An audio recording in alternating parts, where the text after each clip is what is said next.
कुछ कहानियां ऐसी होती हैं जो सिर्फ डराने के लिए नहीं होती, बल्कि खबरदार करने के लिए होती हैं।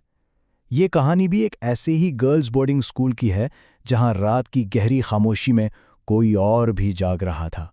जिंदगी में पहली बार निमिषा को यह एहसास हुआ कि काश वो बाकी सब लड़कियों की तरह वक्त पर सो जाती, लेकिन तब तक बहुत देर हो चुकी थी। उसे क्या मालूम था कि ये पछतावा तो उस वहशत की सिर्फ शुरुआत थी जो उसकी रूह तक को झंझोड़ कर रख देगी।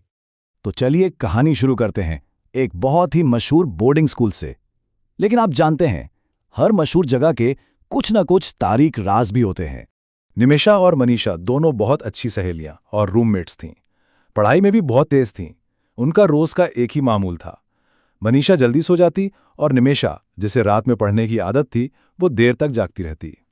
सब कुछ बिल्कुल ठीक चल रहा था, उस एक रात तक। उस स्कूल में एक ऐसी जगह थी जिसका नाम लेने से भी सब डरते थे, 5वीं मंजिल। सब कहते थे कि 5 साल पहले एक बहुत ही लायक लड़की की वहां पुरस्कार मौत हो गई थी। पुलिस आई, तफ्तीश हुई, लेकिन कुछ न मिला तो उन्होंने केस बंद कर दिया। लेकिन स्टूडेंट्स को यकीन था कि सच कुछ और है। तब से वो पूरी मंजिल सील कर दी गई थी और सबका मानना था कि उस लड़की की रूह आज भी वहीं भटकती है। तो अब आते हैं सीधा 10 दिसंबर की उस रात पर, वो तारीख जब हॉस्टल का सन्नाटा टूटने वाला था। रात के तकरीबन 12:30 बज रहे थे। हॉस्टल में पिन ड्रॉप साइलेंस था। निमिषा को पढ़ते हुए नींद आने लगी तो वो दबे पांव कमरे से निकली कि किचन से जाकर कॉफी बना लाए। मनीषा अपने बिस्तर पर गहरी नींद में थी। हॉल में उस वक्त कॉफी मशीन की हल्की आवाज के अलावा और कोई आवाज नहीं थी। जैसे ही कॉफी बनी और मशीन की आवाज बंद हुई, एकदम गहरी खामोशी छा गई। निमिषा ने अपना मग उठाया और जैसे ही वो पलटी, उसका दिल जैसे हल्क में आ गया। अंधेरे में कोई उसके बिल्कुल पीछे खड़ा था। वो मनीषा थी, लेकिन कुछ तो बहुत गलत था। दिमाग कह रहा था ये मनीषा है, मगर आंखें कुछ और बता रही थी। ना उसने अपना चश्मा पहना था, ना ही उसकी कलाई पर वो काला धागा था जो वो कभी नहीं उतारती थी, और वो इतने ठंडे फर्श पर नंगे पांव खड़ी थी। इससे पहले कि निमिषा कुछ पूछती, उसने सरगोशी की, चलो 5वीं मंजिल पर चलते हैं।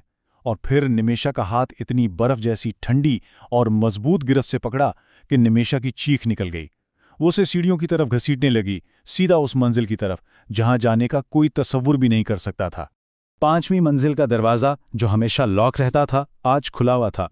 वो उसे सीधा उसी लड़की के कमरे में ले गई जिसकी मौत हुई थी। और वहां कमरे की दीवार पर किसी ने अपने नाखूनों से खरच कर लिखा था 10 दिसंबर, मतलब आज की तारीख। और यहां से जो हुआ वो निमिषा की जिंदगी का वो डरावना ख्वाब था जिससे वो आज तक नहीं जाग सकी है।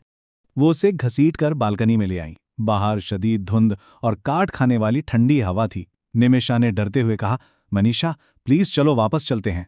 जब उसने पलटकर निमिषा की तरफ देखा तो निमिषा की चीख जैसे अंदर ही जम गई। उसकी आंखों में काली पुतलियां थीं ही नहीं, वो मुकम्मल तौर पर सफेद थीं। उस वजूद ने अपने होंठ खोले और एक ऐसी बात कही जिसे सुनकर निमिषा के पांव तले से जमीन निकल गई।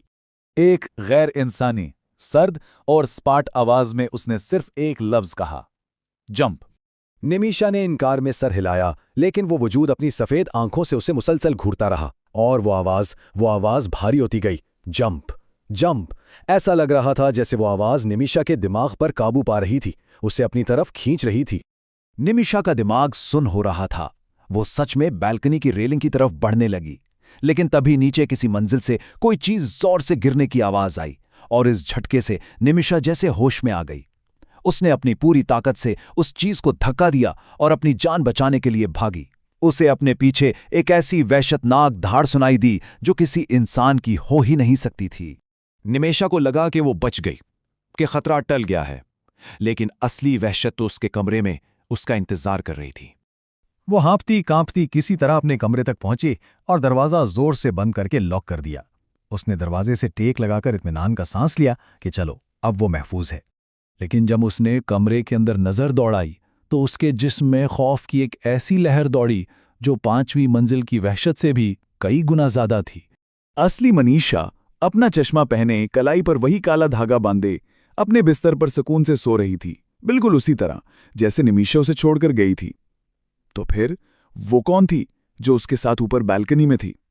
चलिए देखते हैं कि उस खौफनाक रात के बाद उन लड़कियों की जिंदगी पर आखिर क्या असर पड़ा। उस रात के बाद निमेशा बिल्कुल बदल गई। वो हर वक्त चुपचाप और सहमी रहने लगी और अक्सर अपनी ही दोस्त मनीषा को खौफ से देखती रहती। आखिर एक दिन हिम्मत करके उसने रोते हुए मनीषा को सब कुछ बता दिया। सब सुनकर मनीषा के भी होश उड़ गए।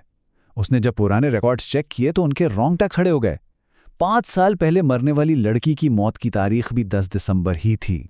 उस दिन के बाद दोनों ने कभी इस मौजू पर बात नहीं की, लेकिन वो खौफ आज भी उनके दिलों में जिंदा है। एक ऐसा अनकहा डर जो शायद उनके साथ हमेशा रहेगा। और ये सवाल आज भी जवाब तलब है कि अगर मनीषा अपने कमरे में सुकून से सो रही थी, तो वो क्या चीज थी जो उस रात निमेशा को मौत की तरफ बुला रही थी।